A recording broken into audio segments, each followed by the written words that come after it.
Hello and welcome to the Southern and Sovereign Pest Control online payment system demonstration video series.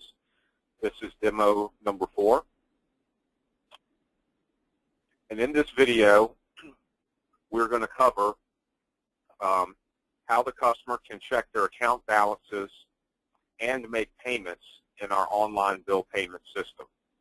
Specifically, we're going to log into a test account and explain how to view the balance and current amount due. Secondly, we're going to show how to view payment or service and payment history. Third, we're going to show how to make a payment with a credit or debit card. Number 4, we're going to cover the process of paying for multiple services on an account. And number 5, we're going to show how to receive statements via email. So now we're going to go ahead and log into a test account in our online payment portal.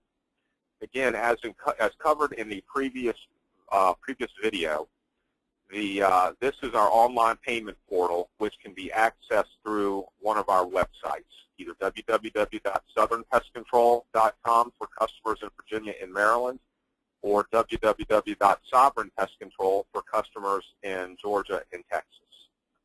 So now we're going to log in to a test account that we have set up. And as you remember, you should recall that the login email address is set up in the system. That's how you log into the system. It's via your email address. And then you use the password that you created when you logged in initially. And then you enter the state where your property is located. Okay. Here we are. We've logged in the portal. Now we have the account list for the two properties that this customer has set up in their system. As you can see, one account is VA28469 on 700 Barnbrook Road. They have a balance of $2.65. They have a second account, VA28641. Is located on 456 Atlantic Avenue with a balance of $6. Now, we need to get some more information before we can make a payment on the account. So let's click on the second account here, the 2846641. And now we see a little more information. We've got the account number, first name, last name, address, zip code. We've got the balance, and then the current amount due, and this field payment amount, which is what we fill in when we actually make a payment. Now, before we go ahead and make a payment, why don't we look at the service history on this account? Many of our customers contact our office because they want to know how many services and what types of services we've done at their property. You can go through our web portal, go to the account that you want to manage, and you can click on the service history button to get the service history of your accounts. As you can see here, we have the dates of service and the description and the target pests and the amount of each service. We think this report will be very helpful to customers using this site. Also, you may want to view your payment history. There is a button here where you can get your payment history. Simply click on it, and it will give you the dates of your payments and the amounts. Okay, let's go ahead. There is no current amount due on this account. Many of our service plans are set up where they are billed in equal monthly installments. So there'll be a total balance and then a current amount due each month. In this case, we don't have a current amount due, but we are going to go ahead and simulate making the payment anyway. So let's say we're going to pay $2 on this account. What you would do is fill out the payment amount field and then click Make Payment. The system will ask you if the information is correct. Okay, then you'll be taken to a screen where you can enter credit card information. You see here there's a field for credit card number, expiration date, credit card name, security code, the amount to submit, and then a second security code that is generated by our system for security purposes. So we're not going to fill out actual credit card information, but what you would do, you would fill out these fields.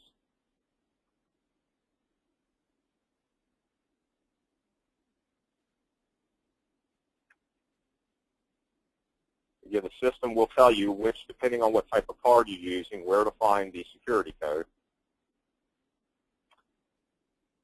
Then you would type in the security code that is generated by the system. Again, it is case sensitive.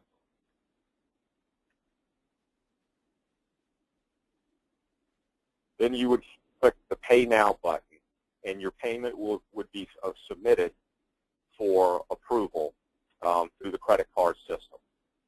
Once the payment has been made, you will be sent back to your account screen here.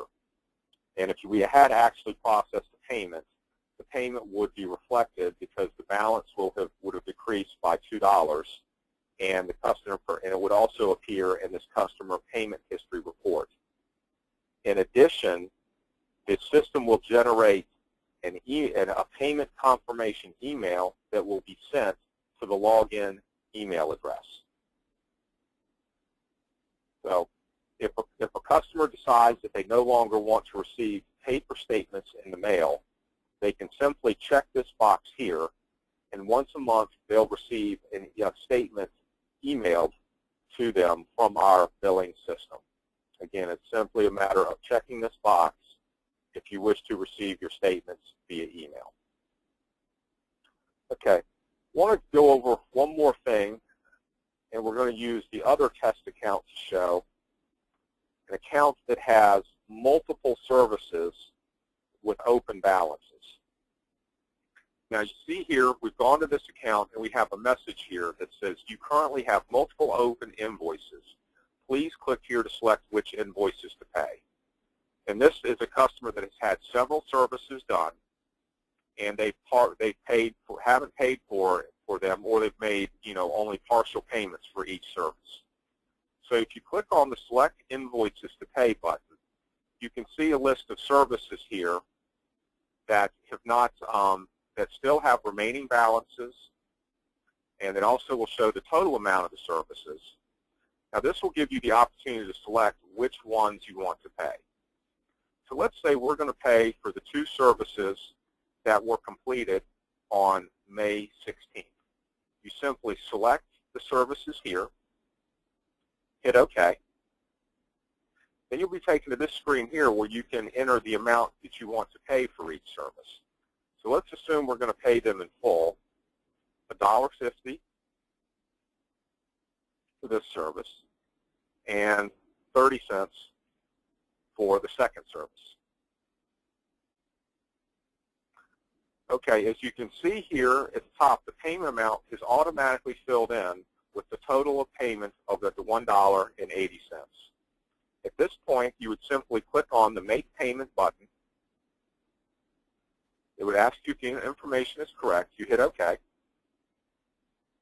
and you'll be directed to the credit card payment screen where you can enter your credit card information. Again, if you went ahead and filled in your credit card information and the security code and hit the Pay Now button, the system would process your payment and then email you an approval code. He says if you wanted to get more detailed information on these actual services, you can go to the service history report and find out exactly what services we did at these service dates. Again, if this customer decided that they wanted to receive an email statement instead of a paper statement for this account, they would simply check the Receive Statements by Email checkbox. So let's go back to the presentation list here and just review what we have gone over in this demo. We've learned how to view the balance on the account and the current amount due. We've gone over how to view the service and payment history. We've gone over how to make a credit or debit card payment. We've gone over paying for multiple services on an account. And we've gone over receiving statements by email. This concludes this video, and actually this is the final video in our online bill payment series. We want to thank everyone for watching, and also please contact our customer service department if you ever have any questions about our bill payment system. Thank you.